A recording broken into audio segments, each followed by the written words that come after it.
그리스도인들이 사용하는 단어들 중에 가장 빈번하게 가장 많이 사용하는 단어들 중 하나가 은혜입니다.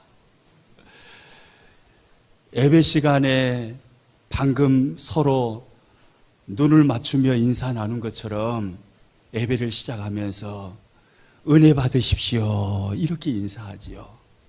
그리고 또 예배를 마치고 집으로 뿔뿔이 흩어질 때면 서로 축복하면서 한 주간 은혜의 삶을 사십시오 라고 인사합니다.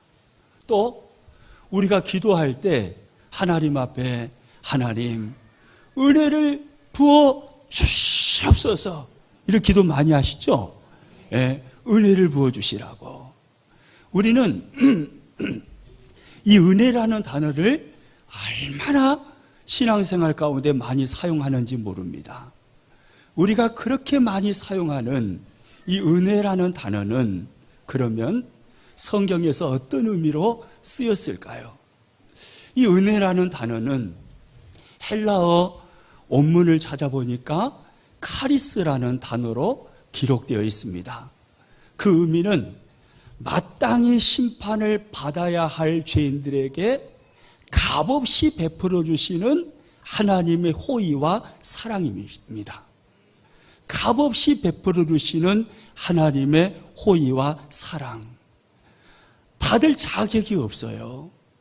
도저히 하나님 앞에 그 부으시는 사랑과 호의를 받을 자격이 단 하나도 없어요. 그런데 하나님이 베풀어 주시는 거예요. 땀을 뻘뻘 흘리며 일합니다. 하루 내내 노동을 합니다. 그리고 그 삭스를 받습니다. 그러면 그 삭스는 은혜입니까? 은혜가 아닙니까? 그것은 은혜가 아니에요. 마땅히 내가 일한 대가를 받는 것이죠. 은혜는 그것이 아닙니다.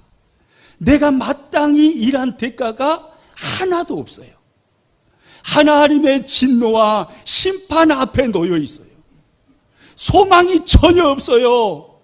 그런데 하나님께서 값없이 호의와 사랑을 베풀어 주시는 겁니다. 이것이 바로 은혜입니다. 그래서 우리가 한 생을 살면서 나의 인생 가운데 만날 수 있는 최고의 단어는 바로 은혜인 거예요. 우리 옆 사람 다시 한번 축복합니다. 평생 은혜 속에 사시기를 축복합니다. 할렐루야. 이처럼 은혜라는 것은 도저히 받을 수 없는 자격인데 하나님께서 값없이 베풀어 주시는 호의와 사랑이기 때문에 은혜는 행위와 배타적인 관계에 놓여 있습니다. 그래서요, 사도 바울은 로마서 11장 6절에서 이렇게 말씀을 합니다. 같이 읽습니다.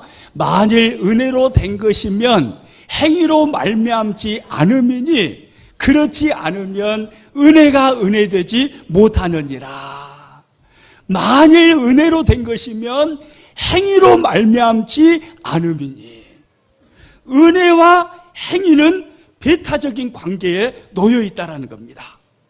우리의 신앙생활의 기초는 은혜겠습니까? 행위겠습니까? 은혜입니다. 오직 은혜입니다. 우리의 신앙생활의 기초는 뭐라고요? 은혜예요, 은혜. 요 몇 주 동안에 제가 설교를 하면서 갈라디아서 2장 20절 말씀, 나는 죽고 예수님으로 삽니다 라는 사도 바울의 신앙 고백이 나의 신앙 고백 되게 하십시다, 이렇게 상당히 강조를 했습니다. 그러다 보니까 혹시 이렇게 생각하시는 분이 계실지 모르겠어요. 아, 신앙생활의 기초는 행위구나. 열심히 하나님 앞에 이쁘게 보이기 위해서 살아야겠구나. 행위의 신앙의 기초를 두고자 하는 마음이 생길지 모르겠어요. 아닙니다. 신앙의 기초는 은혜입니다. 은혜. 나는 죽고 예수님으로 사는 삶도 은혜가 충만한 사람이 살아낼 수 있는 삶이에요. 은혜가 있는 사람이 주님이 기뻐하시는 삶을 살아내는 것입니다. 은혜와 행위는 뗄래야 뗄 수 없는 관계에 놓여 있지만 은혜가 기초인 거예요. 모든 학문의 세계에도요, 그리고 우리가 건물을 지을 때도 기초가 있잖아요. 기초가 있죠. 기초가 탄탄해야 학문도 멋지게 세워질 수 있고 건물도 멋지게 세워질 수 있습니다. 마찬가지입니다.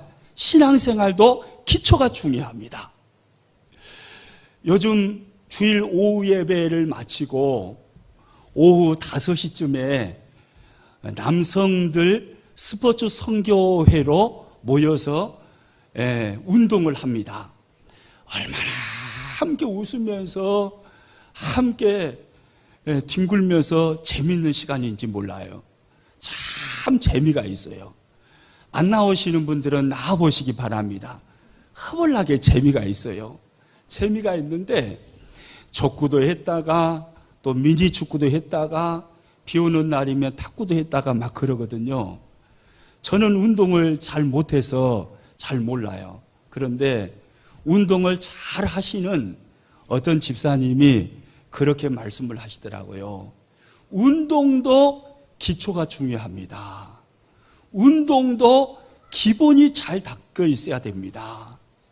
아무리 잘하려고 해도 기본이 안 닦여 있으면 어느 수준에서 딱 멈춘다는 거예요.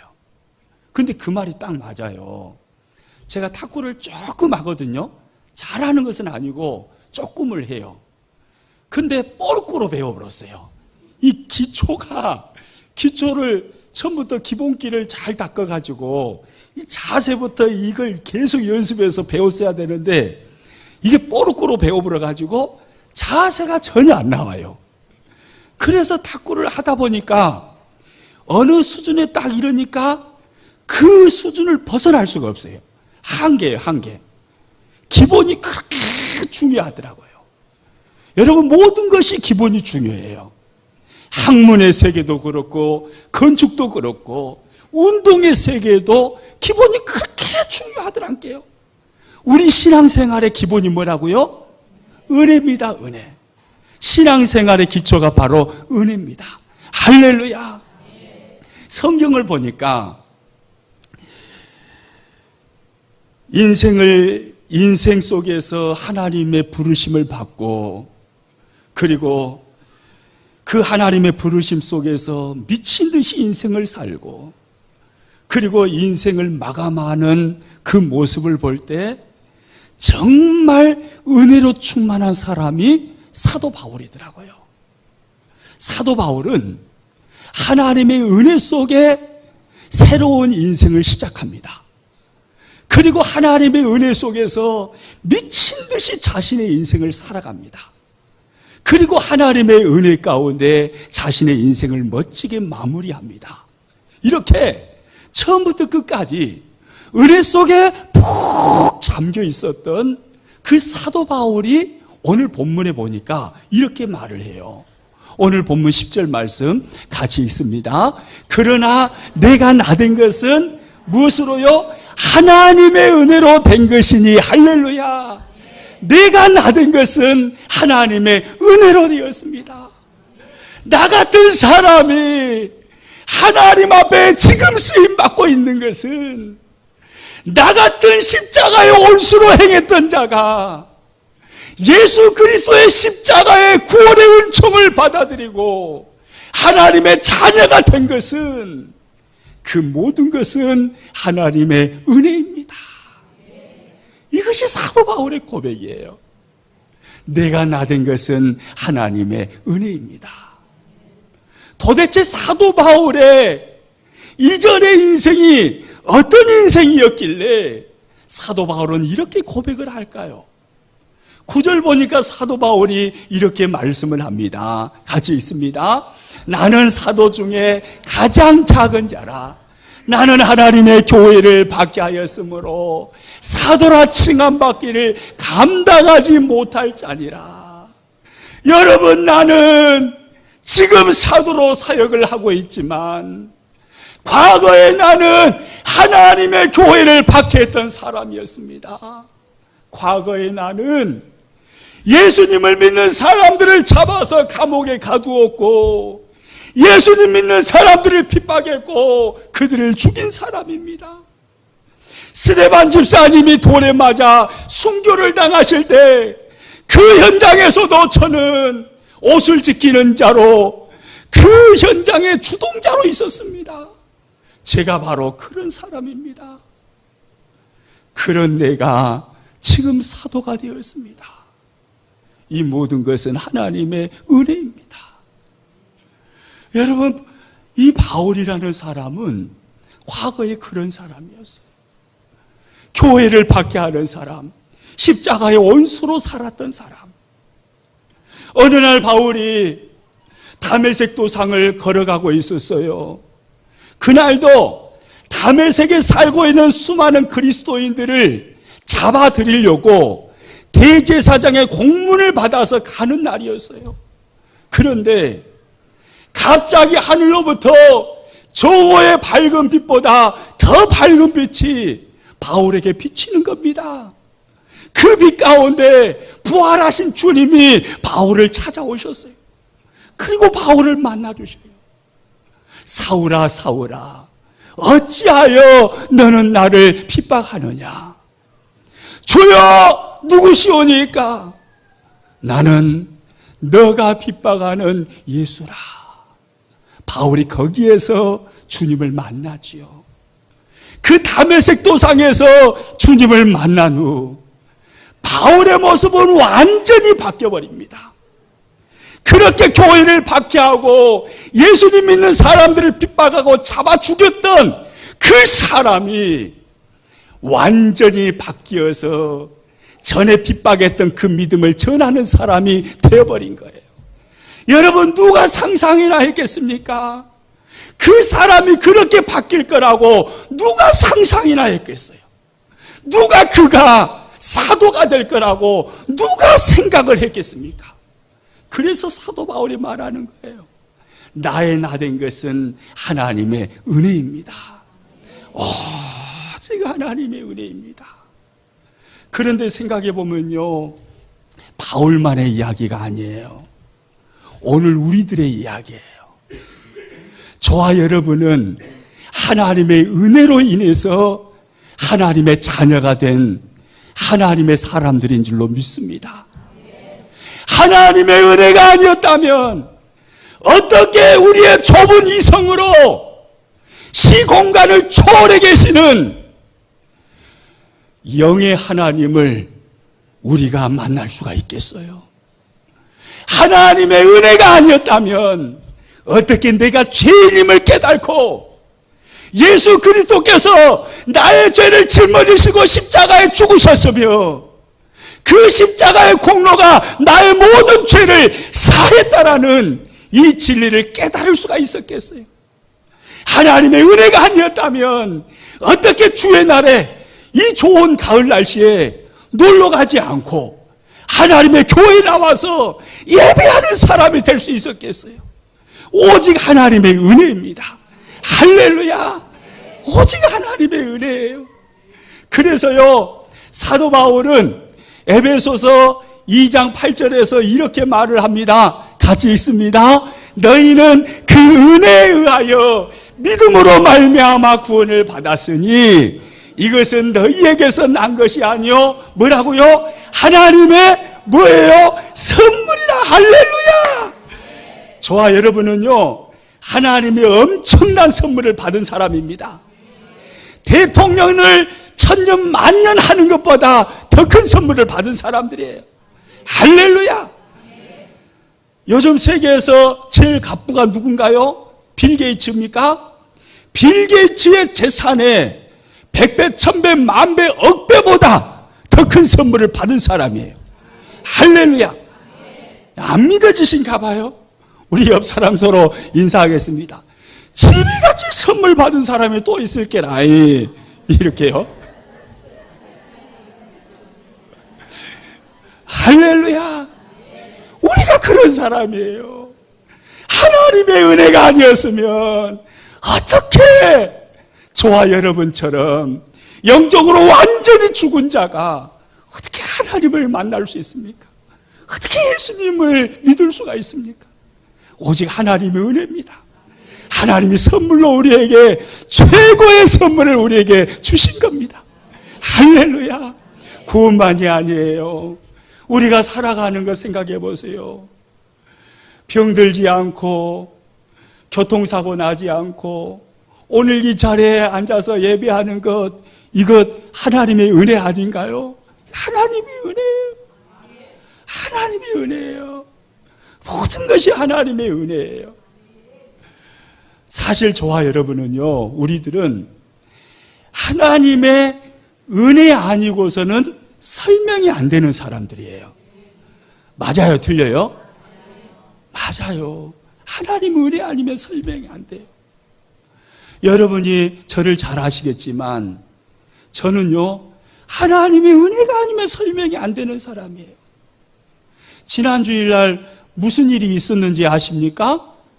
일부 예배 설교를 마치고요, 그리고 축도로 예배를 마치려고 이제 손을 딱 올렸어요. 축도를 하려고. 제가 지난 주일날 오후 예배 말할 때는 손 올린 것은 말 안 했는데 손을 사실 올렸어요. 축도를 하려고 손을 올렸어요. 그리고 지금은 우리 주 예수 그리스도의 구속하신 은혜와 이렇게 나와야 되는데 이 주둥이에서 갑자기 하늘에 계신 우리 아버지여 이름이 거룩히 여김을 받으시오며, 아니 손을 올려놓고 입에서는 하늘에 계신 우리 아버지여. 저는요 몰랐어요. 한참 주기도문을 하고 있다 보니까 뭔가 좀 이상해요, 느낌이. 그래서 보니까 내 손이 올라가 있어요. 이것이 뭔 일이 되냐, 내가 얼마나 당황스러웠겠어요. 그래도 다행히 일부 예배 나오신 분들이 참 신사적이셔가지고 다 눈을 감고 주기도문 하고 계시더라고요. 그래서 모른 척하고 제가 손 내렸습니다. 아이고, 지난 주일날 오후 예배를 드리는데요, 오후 예배 시작하면서 사도신경 해야 되잖아요. 그런데 사도신경이 안 나오고 또 주기도문 해버렸네요. 온 세상에. 아이고, 예배 시작하자마자 끝낼 뻔했어요. 웃지 못할 일이 일어났어요. 저는요, 하나님의 은혜가 아니면 설명이 안 되는 사람이에요. 제가 목회를 하고 있는 것 자체가 아이러니한 이야기입니다. 나는 설명이 안 되는 사람이에요. 내가 어떻게 구원받았는가? 왜 하나님이 나를 이렇게 사랑하시는가? 왜 하나님이 나를 기뻐하시는가? 나 같은 부족한 사람에게 목회의 비전을 주셔서 천사도 흠모할 이 직분을 왜 감당케 하시는가? 설교를 준비하면서요, 타이핑을 치는 손가락을 내려놓고 잠잠히 주님께 물었어요. 주님, 나같이 부족한 자가 왜 하나님의 사랑을 받는 것입니까? 나같이 형편없는 자가 어떻게 목회자가 되어서 지금 설교 준비를 하고 있는 것입니까? 저는 20살 때 예수님 믿었고 신앙 일대인 사람입니다. 제가 우리 가문에서 처음으로 예수님 믿은 사람이에요. 지금도 많은 어려움이 있어요. 저는 목회자로서는 빵점짜리인 사람입니다. 하나님, 나 같은 사람이 어떻게 목사가 되어 있는 것입니까? 제가 이렇게 물었어요. 이렇게 잠잠히 속으로 생각하면서 기도를 했더니 주님이 뭐라고 말씀하신지 아세요? 나도 다 안다. 제가 멍청한지, 나도 너가 부족한지 다 안다. 근데 내가 너에게 은혜를 베푸는 것은 나의 은혜를 너를 통해서 설명하기 위해서란다. 이러시는 것 같더라고요. 너를 통해서 나의 은혜, 값없이 베풀어주는 나의 은혜를 너를 통해서 설명하고 싶다. 정확한 주님의 응답이에요. 저는요, 하나님의 은혜를 설명하기에 가장 적합한 사람입니다. 하나님의 은혜가 아니면 저는 설명이 안 되는 사람이에요. 예배 시간에 손 올려놓고 주기도문 한 사람이 어디가 있어요? 이런 목사가 어디 있어요? 이런 목사는 물을 먹여버려야 돼요. 이 예배 시간에 축도하려고 손 올려놓고 주기도문 하고 있고, 예배를 시작해서 사도신경 해야 되는데 주기도문 하고 있고, 물론 지난주에는 제가 잠을 별로 안 자가지고 정신이 없긴 했어요. 그래도 그렇지 목사가 그러면 되겠어요? 참 안 쫓아내주신 것이 감사해요. 오직 은혜예요, 은혜. 여러분, 저뿐이겠어요? 우리 모두는요, 하나님의 은혜 아니면 설명이 안 되는 사람입니다. 사도 바울이 그것을 깨달은 거예요. 내 인생은, 나라는 존재는 하나님의 은혜가 아니면 설명이 안 되는 존재입니다. 나의 나된 것은 그래서 오직 하나님의 은혜입니다. 내가 부름받아서 하나님의 백성이 된 것도, 내가 사도가 되어서 이방인들에게 복음을 전하는 것도, 내가 힘을 다하고 목숨을 다하여서 하나님의 사역을 감당하고 있는 이 모든 것도, 이것은 다 하나님의 은혜입니다. 내 인생은 하나님의 은혜가 아니면 설명이 되지 않습니다. 이것을 사도 바울이 깨달았어요. 이것을 깨달은 사도 바울이 뭐라고 하는지 들어보세요. 10절 말씀 같이 읽어봅니다. 그러나 내가 나된 것은 하나님의 은혜로 된 것이니 내게 주신 그의 은혜가 헛되지 아니하여 내가 모든 사도보다 더 많이 수고하였으나. 할렐루야. 여러분, 나는 하나님의 은혜가 아니면 제 인생이 설명이 되지 않습니다. 오직 하나님의 은혜입니다. 이 은혜를 깨달은 바울은요, 그러므로 이 은혜를 받았으므로 이 은혜를 헛되이 하지 않기 위해서 나는 힘을 다하여서 수고하는 인생을 삽니다. 이 은혜를 넘치도록 받았기 때문에 내 인생을 미친 듯이 하나님의 나라를 위해서, 주의 영광을 위해서 내 인생을 미친 듯이 살아가고 있습니다. 여러분, 이것이 사도 바울의 고백이에요. 여러분, 은혜 받은 자는 이런 삶이 따라오는 거예요. 은혜와 행함은 뗄래야 뗄 수 없는 관계예요. 은혜가 충만하면 힘을 다하여 수고하는 사도 바울의 삶이 나오게 되어 있는 것입니다. 그 은혜를 깨닫고 나니까, 자신이 그렇게 큰 은혜를 받은 줄 마음에 알고 나니까 바울은 힘을 다하여 수고하지 않을 수가 없는 거예요. 그래서요, 다른 모든 사도들보다 사도 바울은 더 많이 수고했습니다. 결혼도 하지 않았어요. 교회도 다른 어떤 사도들보다 무수하게 많이 세웠습니다. 먹지 못하고 자지 못하고 굶주리고 수많은 핍박과 매를 맞으면서 사도 바울은 복음을 전하는 그 일을 멈추지 않았어요. 사도 바울은 그 은혜를 깨닫고 그 은혜가 너무나 크기 때문에 가만히 있을 수가 없었던 겁니다. 그래서 힘을 다하여 수고했다, 이렇게 말하는 거예요. 은혜 받은 자는 가만히 있을 수가 없습니다. 은혜 받은 자는 움직이게 되어 있어요. 은혜 받은 자는 살아가게 되어 있어요. 은혜 받은 자는 복음을 위해서 헌신하게 되어 있어요. 할렐루야. 여러분, 이 모습이 은혜 받은 자의 모습이에요. 지난 시간에, 지난 주일날 우리는 로마서 6장 11절 말씀을 가지고 함께 나누었습니다. 그 말씀 같이 한번 읽겠습니다. 이와 같이 너희도 너희 자신을 죄에 대하여 죽은 자요, 그리스도 예수 안에서 하나님께 대하여는 살아있는 자로 여길지어다.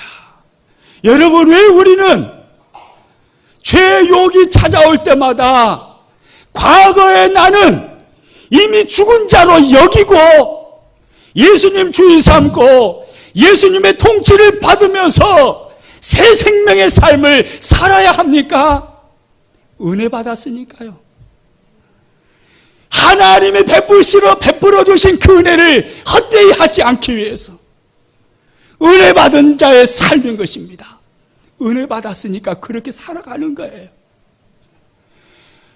사도 바울의 신앙 고백 갈라디아서 2장 20절 같이 읽습니다. 내가 그리스도와 함께 십자가에 못 박혔나니 그런즉 이제는 내가 사는 것이 아니요 오직 내 안에 그리스도께서 사시는 것이라. 여러분, 왜 우리는 나는 죽고 예수님으로 사는 그 삶을 살아야 하나요? 하나님이 나에게 베풀어 주신 그 은혜를 헛되이 하지 않기 위해서입니다. 내가 은혜를 받았기 때문이에요. 그 은혜를 받고 나니까 가만히 있을 수가 없는 거예요. 이 모습이 은혜 받은 자의 모습입니다. 이제 가을이 찾아왔습니다. 이번 주부터 12주 동안 우리는 행복을 나누는 사람들의 가을 축제라는 이름으로 12주 전도 축제를 합니다. 붕어빵을 이제 구게 될 것이고, 그리고 선교회별로 전도회별로 노방전도를 나가게 될 것입니다. 그리고 월요일, 화요일, 목요일, 금요일, 토요일, 주 5일 동안 매일 저녁에 8시부터 9시까지 교회에 모여서 저녁 기도회를 하게 될 것입니다. 또 이번 주부터 행복 아카데미 제자 훈련이 시작되어집니다. 여러분, 왜 우리는 이런 것을 해야 할까요? 왜 해야 할까요? 목사님은 우리가 편한 것을 보지를 못해요. 그런 꼴을 못 봐요. 그래서 그럴까요? 아니요. 은혜 받은 자이기 때문에 하는 겁니다. 은혜 받은 자가 아니면 안 해도 돼요. 여러분, 은혜 받지 않았으면 안 나오셔도 돼요. 근데 은혜 받은 자이면 진짜 하나님 앞에서 자신을 생각해 보십시오. 내가 진짜 은혜 받은 자인지.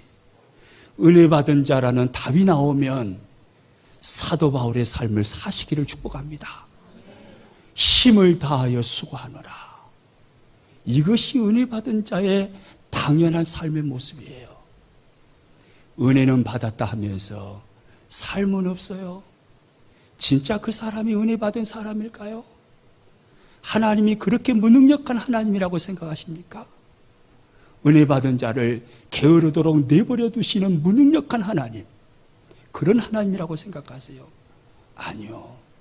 삶이 없는 것은 은혜를 모르기 때문입니다. 은혜 받지 않았기 때문입니다. 자신이 얼마나 큰 죄 가운데서 예수 그리스도의 십자가의 구속의 은혜로 말미암아 자신이 영원토록 지옥에서 고통받아야 할 그 죄인인데 어떻게 건짐을 받은지 모르는 겁니다. 자신이 죄인이라는 것을 몰라요. 얼마나 놀라운 은혜가 자신에게 부어졌는지를 몰라요. 은혜가 없는 거예요. 그러니까 삶이 안 달라요. 은혜 받은 자의 삶, 힘을 다하여 수고하노라. 주님 나라 가는 그날까지 우리 그렇게 발버둥 치면서 신앙생활 하시기를 축복합니다. 할렐루야. 1847년에요. 영국의 제임스 심프슨이라는 사람이 마취제 클로로포름을 발견을 했습니다. 이 마취제를 발견하기 전까지만 해도 수술을 받을 때 생살을 찢어갖고 수술을 했대요. 얼마나 아프겠어요. 그러니까 클로로포름이라는 이 마취제는 현대의학에 있어서 대단한 업적인 거예요. 어느 날 이 제임스 심프슨 의사 선생님이 영국의 에딘버러 대학에서 강의를 하고 있었답니다. 강의를 다 마치니까 한 학생이 질문을 했어요.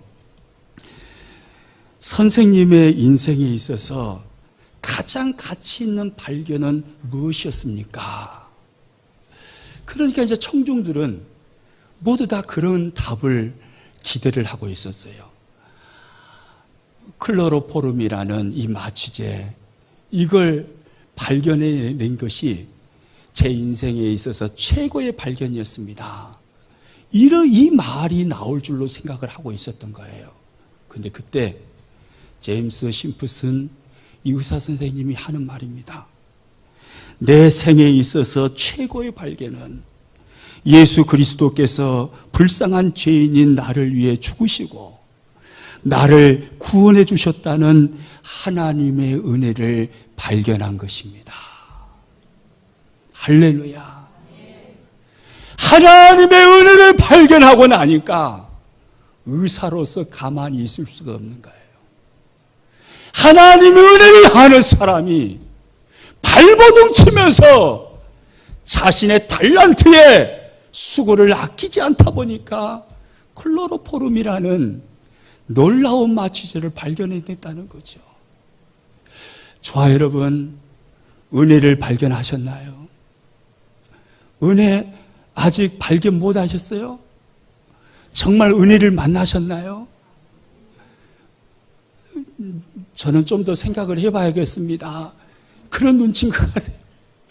여러분, 은혜를 진짜 만나셨습니까? 그러면 우리의 삶이 사도 바울의 삶을 닮아가야 되는 겁니다. 은혜 받았다고 하면서 가만히 있는 것, 그것은 은혜 받은 자의 삶이 아닙니다.